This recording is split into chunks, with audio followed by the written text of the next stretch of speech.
선조실록 101권 선조 31년 6월 29일 이모 첫번째 기사 1598년 명만력 26년 아침에 왕세자가 무난하다. 선조실록 101권 선조 31년 6월 29일 이모 두번째 기사 장령 여 5길이 아래기라 전일 본부가 전 2조 참판 강신의 파직을 청하는 일을 연일 논계하였습니다.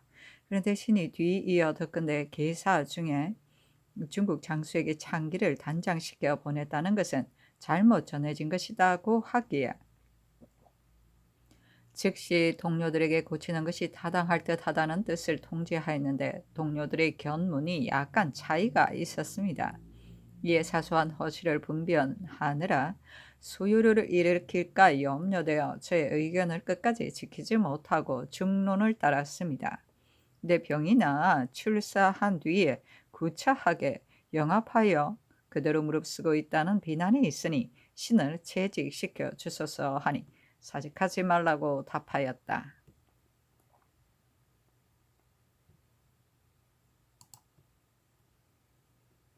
선조실록 101권 선조 31년 6월 29일 의모 세번째 기사 장령 황정철이 아래였다.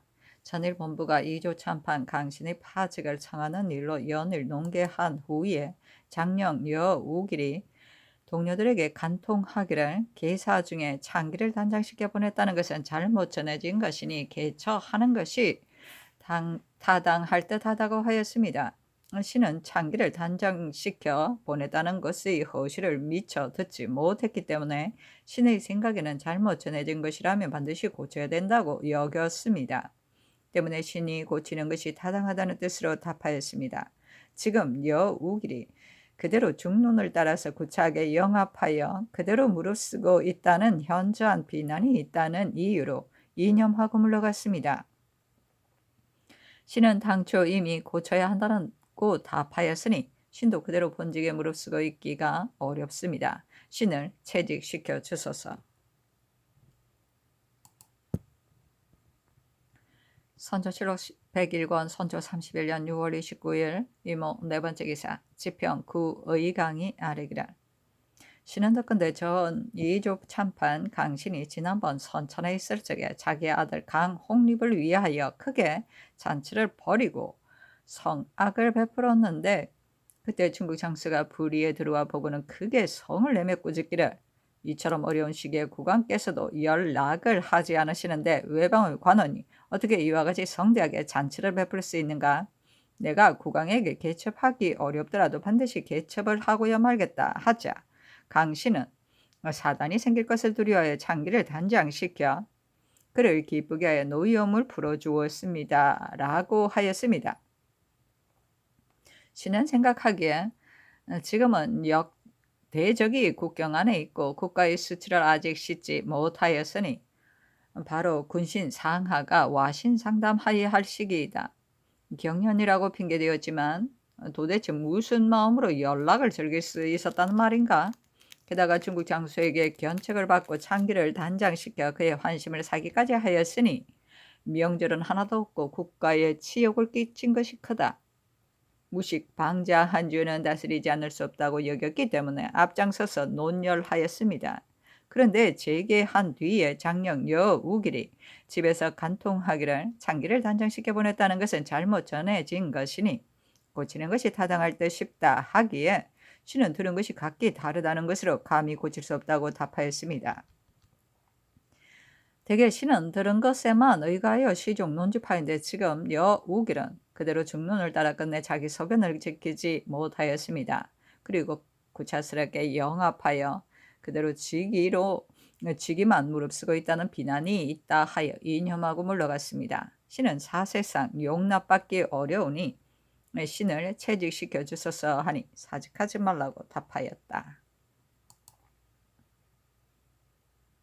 선조실록 101권 선조 31년 6월 29일 이모 다섯번째 기사 지평 송엉순이 와서 아래기라 흉적이 경내에 있고 큰 원수는 갚지도 못했으니 지금은 바로 임금이 치욕을 당하면 신하는 죽어야 한다는 때입니다. 그러므로 대소신료들은 피눈물을 흘리면서 한결같이 괴로워하기를 해도 겨를이 없어야 할 텐데 어지간히 사설의 잔치를 열어 무사태평한 때처럼 즐길 수가 있겠습니까?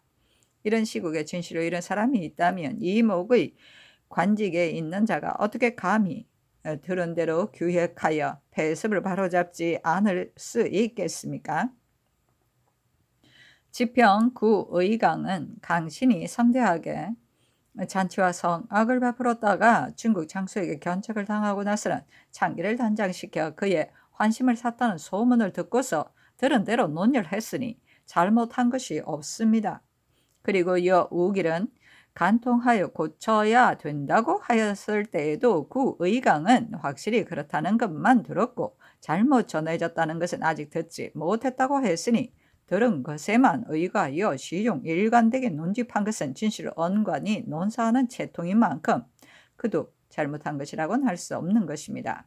여우길은 장기를 단장시켜 중국 장수의 환심을 샀다는 내용에 대해 확실히 들은 바가 있고 그것이 잘못 전해진 것이라는 것을 분명히 알았다면 반복해서 논변하거나 재차 간통하여 고치기를 청하고 자신은 들은 것을 진술하여 별도로 분소했어야 했는데 한번 간통한 이후 그대로 중론에 따름으로써 끝내 자기 소견을 지키지 못했으니 피차 의거할 데가 없는 것이라고 할 수 있습니다. 이는 언관으로서 직절을 해야 한다는 뜻을 크게 잃은 것입니다. 황정철은 이미 고치는 것이 합당하다고 간통에 답하였으니 그렇다면 두 사람이 들은 내용이 다시 참고하고 실상을 알아가지고 의견을 귀일시켜 논집했어야 하는데 앞서는 고쳐야 한다 했다가 다시 중론을 따랐으니 또한 구차스럽고 모호하게 한 실수를 면할 수 없습니다. 신이 지난번 시강원에 있을 때 겸문하 정혹과 함께 숙직했었는데 정혹이 신에게 내가 강신의 일에 대해 들었는데 집이 김용이 평안도에 있을 때 그 일의 전날이 낙양에까지 알려졌다는 소리를 들었다고 했습니다. 이 말이 과연 사실이라면 구의강이 들은 것은 실상이 아니라고 할 수 없으니 구의강은 출사하게 하고 여우길, 황정철은 모두 채차시키소서 하니 아랜대로 하라고 답하였다. 선조실록 101권 선조 31년 6월 29일 이모 6번째 기사. 주사 종사관 권형이 전 판관 임대춘과 배 105척을 거느리고 천진의 쌀 7,406과 산동의 좁쌀 17,930녀석, 황두 4,650녀석을 싣고 계속 경강에 도착하여 정박하였다. 선조실록 101권 선조 31년 6월 29일 이모 7번째 기사 정원에 전교하였다. 지난번 평수길이 바다를 건너가 조선을 격파하고 곧바로 중원을 침범할 것이다고 하였다 하니 이 서장을 군문에 보고하였는가? 이 말은 고하지 않을 수 없다.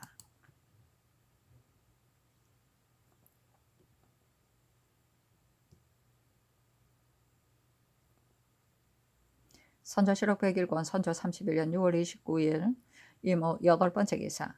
호수가 아래기를 시장가에 사는 김수령, 임운수, 최등용 등이 중국군이 크게 모였는데 군량이 부족한 것을 보고 여러 상인들에게 효유하여 쌀 20석과 좁쌀 16석을 모아 본조에 보내어 만분의 1이 남아 용도에 보탬이 되기를 원하였습니다. 나라를 위하는 충성이 몹시 가상함으로 감히 아뢰입니다 하니 전교하기를 알았다. 논상하라 하였다. 선조실록 101권 선조 31년 6월 30일 개미 첫 번째 기사.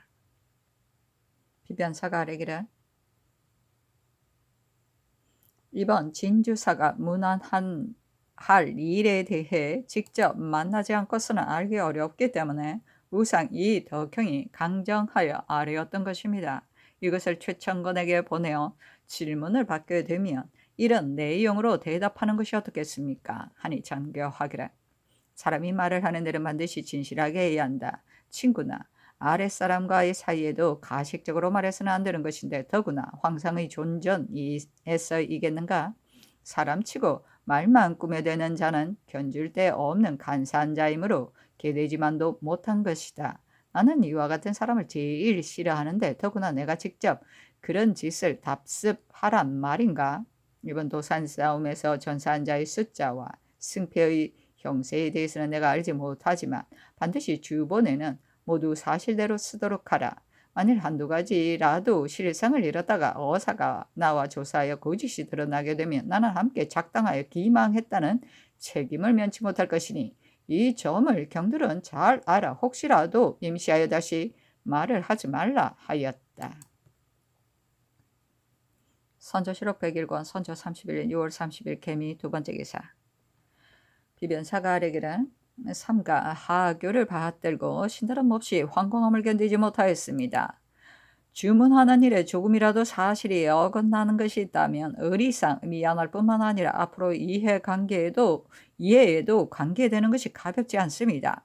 다만 전진의 일은 모두 창줄간에 관계되는 것이므로 지적 간에서 일어난 것이라 하더라도 눈으로 직접 보지 못했으면 사실을 알기가 매우 어려운 것인데 더구나 전에 들은 것이겠습니까? 지난 겨울 도산 싸움에서 군사의 사상자 숫자와 장수의 진퇴에 대해 전후 사람마다 말이 달라 증가할 수가 없었습니다. 그러므로 근본 주문 중에는 대강만을 말하였고 확실한 숫자는 언급하지 않았습니다. 그리고 문답할 자기의 기록한 숫자도 미진한 것 같아서 다시 자세히 알 수 없다는 뜻으로 고쳐 부표하였습니다. 그리고 우리나라 군병의 사상자 수는 그 당시 4점 장계를 가져다 조사하여 진에서 탄환에 맞고 죽은 자의 숫자를 사실대로 명백히 구별하였었습니다. 하니 알았다고 전교하였다.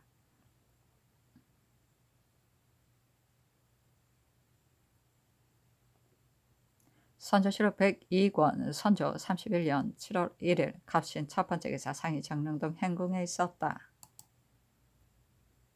선조실록 102권 선조 31년 7월 1일 갑신 두 번째 기사. 진주사 최청건 서장관 경섬이 배사하였다. 주번은 다음과 같다. 조선국왕은 삼가 대군이 이미 모였는데 무신이 탄핵을 입어 사람들이 모두 의혹스럽게 여기고 있어 사기가 걸어쳐지게 되었으므로 성명께서 실상을 통찰하고 속히 결단을 내리어 진정시킬 것을 책령함으로써 정토를 마칠 것을 바라는 일로 아래입니다. 경리 도찰원에서 사후하고 있는 배신 한응인이 아랫바에 의거하면 본호는 이달 16일부터 자리에 앉아 일을 보지 않았고 19일에는 사직장을 올렸습니다. 신이 외간 사람들의 말을 듣건대 양도야가 도산의 싸움에서 병마가 많이 손상되었는데도 감추고 보고하지 않았다는 것으로 정주사의 참주를 입었고 마 제독도 함께 참주되었다고 하고 혹은 공을 공평하게 정하지 않아 녹공이 되지 않은 것도 많다고도 하며 경리와 제독이 청정과 강화하였다고도 하고 경리가 조선에 성을 쌓게 한 일은 큰 착오였다고도 하고 외적들의 실제 숫자가 많지 않은데 경리가 장황하게 거짓으로 보고를 한 것이니 군량을 감해야 한다고도 한다. 비록 그 말의 진실 여부는 알 수 없으나 무 사람의 말이 점점 전파되어 원건이 모두 의혹스럽게 여기고 있다. 이러한 사연을 가져 아랜다 하였습니다. 살펴보건대 신은 극도로 패망한 데 이르러 다시는 자력으로 어떻게 할 수 없는 형세가 되었는데 황상께서 천지 부모와 같은 은혜로 우리나라의 절박한 실정을 살피고 외노들의 흉악하고 교활한 정황을 통촉하시어 군사를 보내어 군량을 운송하였으니 이는 모두 황상의 예단에서 나온 것입니다. 지금까지 7년 동안에 2번이나 거사를 일으켰으니 그 특별한 은혜는 전고에 없는 것으로 면면이 보존하여 오늘에 이르게 되었습니다. 황상께서 위엄을 떨치시니 장사들이 명을 받아 첫 번째로 직선에서 승리를 거두자 서울이 보존되었고 두 번째로 청산에서 적을 궁지로 몰아넣자 호전이 완전하게 되었으며 세 번째로는 도산에서 무찌르자 적은 넋을 잃고 말았습니다. 이에 신은 황상의 크나큰 은혜와 성대한 전공에 감격하여 분굴쇄신하여 만분의 일이라도 갚고자 하였습니다. 지금 대군이 일제히 모여 성세가 매우 장엄하고 보치도 이미 정해져 예기를 번뜩이며 출정할 시기만을 기다리는 중이라 신도 온 나라 신민들과 함께 힘껏 물자와 식량을 공급하여 적을 무찌르고 시원하게 소탕하는 쾌거를 보려고 오랫동안 기다리고 있습니다. 그런데 뜻하지 않게 경사에서 소식이 홀연히 전해져 군중에 자자하게 전파되었는데 무신 양호가 사직하는 글을 올리고 장차 서쪽으로 귀환한다고 합니다. 신이 처음에는 의심하였다가 다음에는 의아하게 여겼고 마침내 크게 놀라지 않을 수 없었으니 놀랍고 안타까운 심정은 마치 큰 바다의 배가 풍랑에 휩싸여 사공도 없이 죽을 때만 기다리고 있는 것과 같습니다. 참서에서 논한 바는 신이 상세히 알지 못하여 감히 변명하지 못하겠습니다. 다만 떠도는 소문에 의하면 실정 밖의 사리에 맞지 않는 말이 많고 또 조선 사람의 말이라고 하는데 나라 안에 아는 사람이 없으니 아마도 잘못 전해진 것이 아니겠습니까? 삼가 살펴보건대 무신 양후는 황상의 명령을 바꿔서 결연한 의지로 동정에 나서 독신, 형계, 안신, 진효와 더불어 계책을 협의하면서 힘과 생각을 다했습니다.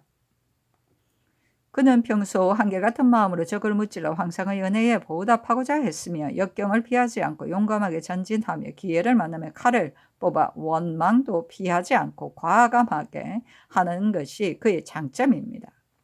또한 요동에 부임하여 여러 해 동안 격리하는데 본국의 잔패된 실정을 잘 알아 무렵애들이 소요를 일으키는 패단은 통렬히 징계하였고 자신을 검속하기를 몹시 간략하게 하여 청고한 절조를 지켰으며 부하들을 엄히 단속하여 들것 많지도 백성들을 침범하지 않게 하였습니다.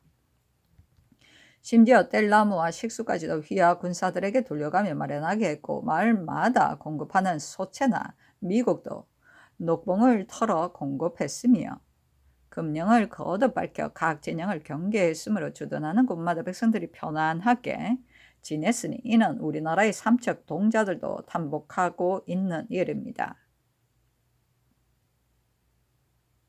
작년 가을 적추 행장이 남원을 함락시키고 청정이 많은 군사를 이끌고 뒤따라 함께 한강 남쪽으로 쳐들어오자 도성의 백성들은 새나 물고기처럼 놀라 숨을 곳을 찾느라 인심이 흉흉했습니다.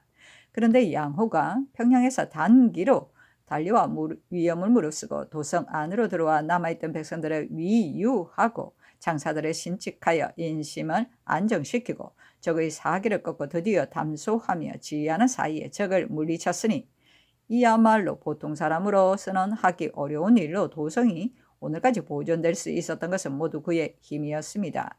도산의 전투에서도 양호는 문반의 높은 관원으로서 직접 갑옷을 입고 진도에 나아가 12주야를 적의 소굴에서 버티며 제독 및 여러 장수들과 함께 사기를 진작시켜 싸움을 독려하며 적진 안팎의 목책을 모두 불사르고 1천여 명의 목을 베었으며 청정을 굴 속에 몰아넣어 거의 굶어 죽을 지경에 이르게 하였으니 이는 전무후무한 공적이었습니다. 그런데 불행히도 비가 내리며 갑자기 추워져 많은 군사들이 상하이 아군의 형세는 이미 지쳤는데 적의 구원병이 많이 몰려와서 실로 진퇴양난의 형세가 되었습니다. 이에 양호는 마귀와 은밀히 사기를 살펴보고 후퇴할 것을 명령함과 동시에 남은 군량을 모두 태워버리고 기마병을 뽑아 거느리고 자신이 직접 후미를 담당하니 적이 감히 추격하지 못하였습니다.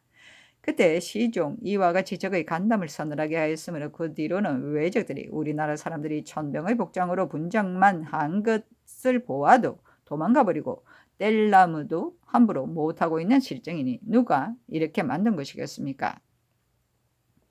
적을 무찌른 실적에 대해서는 이미 우리나라에서 따라갔던 배신과 군사를 거느리고 있던 여러 장수들이 모두 눈으로 똑똑히 보아 알고 있습니다. 그러니 그 진퇴의 선후와 인마의 손실과 공주의 조사에 대해서는 자연히 공론이 있을 것입니다. 천일이 위에 계신데 어찌 거짓말로 속일 리가 있겠습니까? 신이 그때 경리와 제독 및 여러 장수들의 공적을 뽑아 제본을 갖춰 위에 알림으로써 천원에 보답하려 하였으나 양호가 지나치게 사양하면서 극력 그만두게 하였습니다. 그래서 신은 못내 서운하게 여겼었는데 어찌 지금에 와서 이처럼 분분한 논란이 생길 줄을 짐작이나 했겠습니까? 예로부터 이를 담당한 신하는 남의 비방을 입기 쉽고 공과 죄를 따짐에 있어서는 많은 사람들의 뜻을 맞추기가 어려운 법입니다. 그러나 황장의 살피심이 거울처럼 밝아 말이 밖의 일도 분명히 보시어 그 시비와 허실에 대하여 결국은 반드시 환히 통촉하실 것이니 어찌 신이 번거롭게 하소연할 필요가 있겠습니까?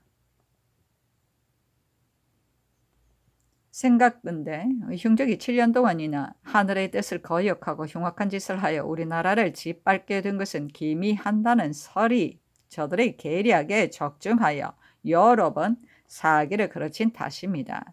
지금에 와서 적의 정형은 더욱 드러나고 신의 허약함은 어느 때보다 심한데 천조에서 다시 그들과 강화하려 한다면 이는 목전의 일을 망칠 뿐만 아니라 온 천하가 저들의 화를 입게 될 것입니다.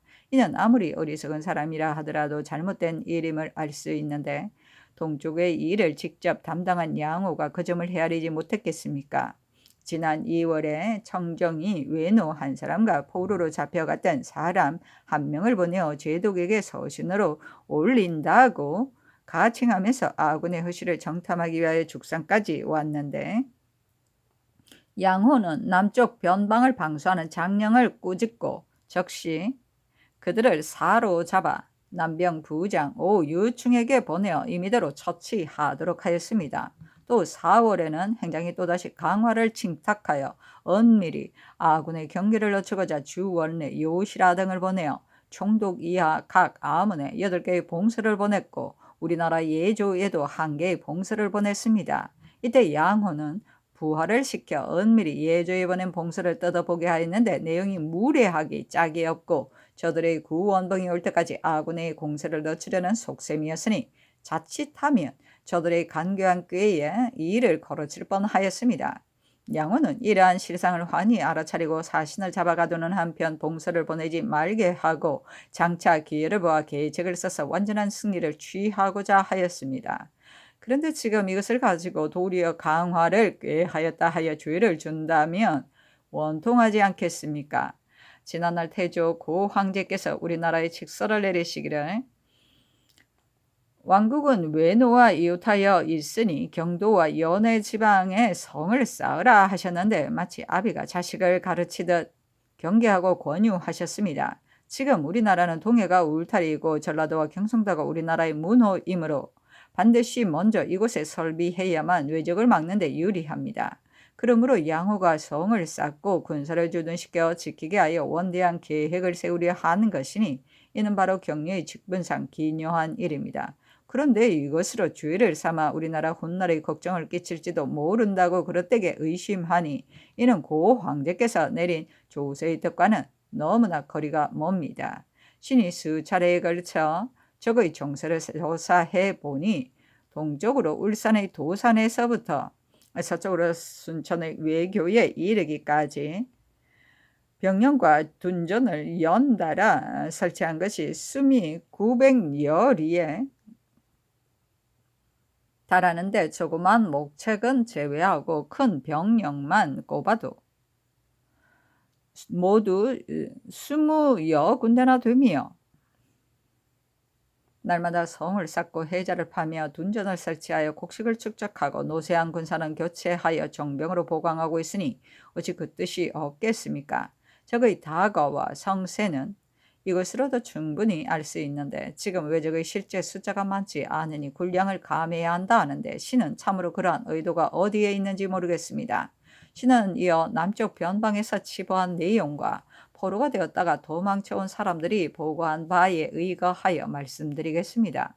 그들에 의하면 외적은 앞으로 7월 이후에 새로이 군사를 증강하여 바다를 건너와 중국 군사들과 결전을 벌일 것이고 명년에는 수길이 대군을 이끌고 와서 요좌 지방으로 진격할 것이라고 하니 지금이야말로 먼저 공세를 취하여 기선을 제압해야 할 시기입니다. 만약 나중에 출발하기로 한 여순에 있는 수군을 때맞추어 전진하게 하여 성세를 크게 벌여 해구의 요충지를 차단하여 적의 군량 운송로를 끊어버린다면 적은 왕래하는 길이 끊어져 세력이 차츰 위축될 것입니다. 그런데 지금 근거 없는 말이 한번 군중에 퍼지자 군중이 크게 동요되어 앞서간 자들은 해이해져서 돌아갈 생각만 하고 뒤에 있는 자들은 사기가 저하되어 전진할 생각을 하지 않고서는 우왕좌왕하며 위축되어 앉아서 기회를 놓치게 되었으니 우리나라의 사세가 매우 위급한 형편입니다. 그런데 격리가 이러한 데 채직되어 떠나게 되었으므로 이를 주장할 사람이 없어 일마다 그르치게 하고 있으니 우리나라 사람들은 낙담하고 맥이 빠져 허둥지둥 갈피를 못 잡고 있습니다. 혹시라도 저 흉적이 이러한 형세를 알아차린다면 분명 손뼉을 치며 서로 경하고 일어날 것입니다. 이러한 생각을 하며 어찌 간담이 서늘하지 않겠습니까? 이보다도 신이 더욱 가슴 아프게 여기는 것은 대군이 이미 진군하기 시작하였고 군량도 이미 운반되었으므로 무신이 밤낮으로 이를 계획하고 처리하여 우리나라의 이해와 적군의 허실에 대하여 빠짐없이 하려 이미 모든 계획을 정하였으므로 머지않아 적을 섬멸할 날이 와서 대국이 귀결될 것으로 믿었는데 하늘이 돕지 않아 실패할 우려가 있어 한바탕 경영해 놓은 일이 무산되게 된 것으로 통분하고 안타까워 어찌할 바를 모르겠습니다. 저 흉적은 바야흐로 아군의 공세를 계획적으로 늦추면서 더욱 간악한 흉계를 꾸미고 있는데 지금의 기회는 정녕 저들이 밤낮으로 바랐으나 얻지 못하여 안달했던 것입니다. 만에 하나라도 이 부박한 의논이 진정되지 않고 변방의 사정이 밝혀지지 못하는 날엔 신의 멸망은 따질 겨를도 없이 천하의 큰 계책이 이로부터 무너지게 되지 않을까 걱정됩니다. 더구나 무신이 황상의 명을 받들고 우리나라를 격리하고 있어 존망과 성패가 모두 그에게 달려있는데 이겠습니까?